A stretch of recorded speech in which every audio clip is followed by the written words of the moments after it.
Case لگا کل رات شام کو پتہ چلا کہ آج انہوں نے جیل ٹرائل شروع کر دیا ہے. تو ہم 6 لوگوں کا نام لکھوایا تھا فیملی کی طرف سے.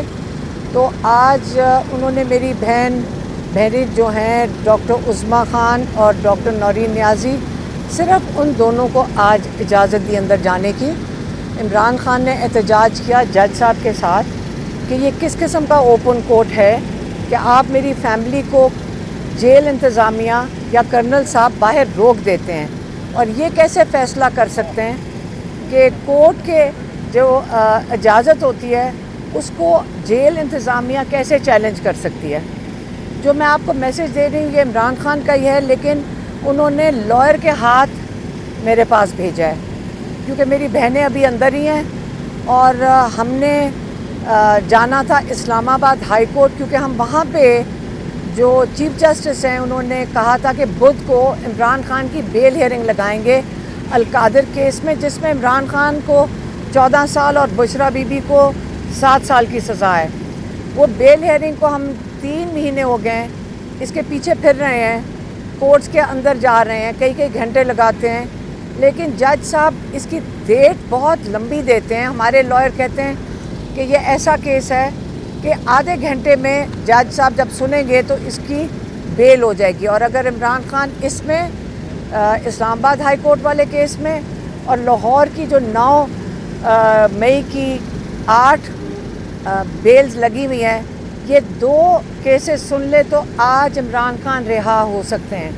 تو ہم اس کیس کے لیے اس وقت اسلام آباد ہائی کورٹ جا رہے ہیں. پہلے میں عمران خان کا پیغام دے دوں.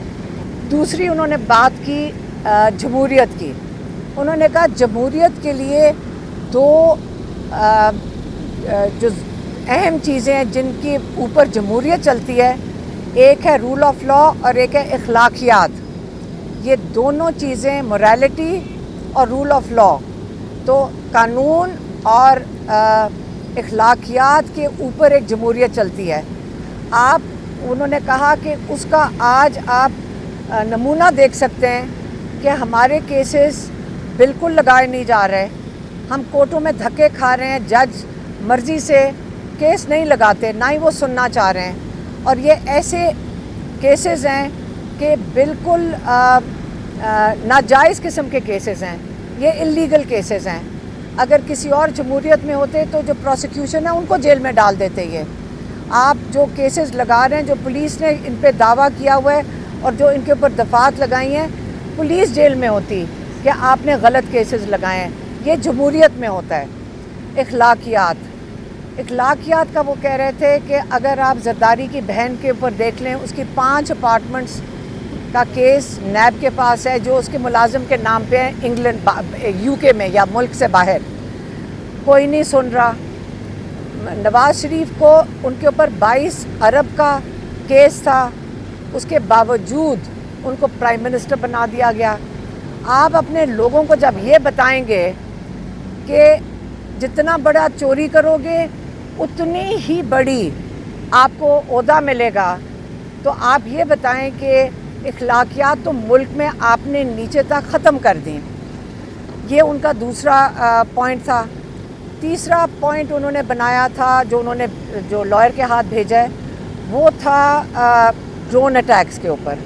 اس پہ ان کو جب آپ کو پتہ ہے کہ اتنے ہفتوں سے آج جا کر ان کو صحیح طریقے سے پتہ چلا ہے کہ ڈرون اٹیکس ہو رہے تھے، اس پہ انہوں نے سخت مذمت کی ہے. کیونکہ آپ کو پتہ ہوگا کہ عمران خان نے 2011 سے اس کے اوپر ساری دنیا میں مذمت کی ہے، ہر جگہ اس کے خلاف کھڑے ہوئے ہیں. جب انٹرنیشنل ڈرون اٹیکس ہوتے تھے پاکستان میں، انہوں نے ان کی محنت تھی جس کی وجہ سے انہوں نے بالکل کم کر دیے تھے اور ایک اپنے وقت میں جا کے انہوں نے ختم کر دیے تھے.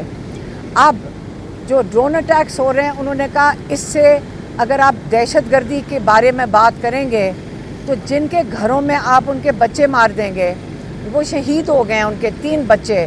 اور کل تو یہ بھی خبر آ رہی تھی کہ والدہ نے جب سنا یا دیکھا کے اوپر، مجھے پتہ نہیں ہے کہ یہ صحیح بات ہے کہ نہیں، لیکن یہ بات ہمیں کل سننے میں آئی ہے. تو انہوں نے کہا اس سے تو دہشت گردی بڑھتی ہے. آج آپ دیکھ لیں کہ جتنے ڈرون اٹیکس ہوئے ہیں اپنے ملک کے اندر ہوئے ہیں اور ہمارے اپنے لوگوں نے کیے ہیں، اور یہ دہشت گردی اس سے ختم نہیں ہوتی۔ عمران خان کا ہمیشہ سے یہ موقف ہے، اس سے اپنے لوگوں پہ اگر آپ اٹیک کریں گے دہشت گردی بڑھے گی، یہ ان کا تیسرا پوائنٹ تھا۔ ہاں، اور انہوں نے یہ بھی انسٹرکشن دیے ہیں کہ کے پی حکومت اس پہ نہ تو صرف مذمت کرے لیکن اس کو رکوایا جائے۔ یہ جو ڈرون اٹیکس ہمارے صوبے میں ہو رہے ہیں، عمران خان کہہ رہے ہیں اس کو فوراً رکوایا جائے۔ اور مذاکرات کا، ہاں، مذاکرات کی بات انہوں نے کل بھی کی تھی۔ انہوں نے کہا میں اس وقت مودی کیونکہ بالکل اس کو کہتے ہیں نا کہ زخمی ہے اور اس کو ڈر ہے، اس کو بےزتی ہوئی ہے اس کی، جو ہماری فوج نے اور ہماری ایئر فورس نے خاص طور پہ ان کے اوپر جو ان کو ایک بہت بڑی انسلٹ دی ہے، وہ بدلہ اتارنے آئے گا۔ اس لیے ان کو خدشات ہیں اس چیز کے، اور انہوں نے کہا ہے کہ دیکھیں اگر اسٹیبلشمنٹ اپنے ملک کے لیے، اس کی بہتری کے لیے اگر بات کرنا چاہتی ہے تو وہ آ کے میرے ساتھ ضرور بات کریں، کیونکہ قوم کو متحد ہونا پڑے گا اگر یہ حملہ کرتا ہے۔ اور انہوں نے کہا کہ جو دہشت گردی بڑھ رہی ہے اس کے خلاف بھی متحد ہونا پڑے گا۔ اور تیسری چیز جو معیشت ہے، یہ تینوں چیزوں کا بہت بڑا نقصان پاکستان کو ہو سکتا ہے، اور اسٹیبلشمنٹ کو پاکستان کی فکر میں میرے سے بات کرنی چاہیے۔ میں اپنے لیے نہ کچھ مانگنا چاہتا ہوں، نہ میں نے پہلے کہا ہے، نہ جو افواہیں پھیلائی جاتی ہیں اور یہ ساروں کی جو کہتے ہیں ڈیل ہو رہی ہے اور بات چیت ہو رہی ہے، یہ سب جھوٹ ہے۔ میرے پاس کوئی نہیں آیا۔ میں اب انویٹیشن دے رہا ہوں اسٹیبلشمنٹ کو کہ میرے ساتھ آ کے بات کریں۔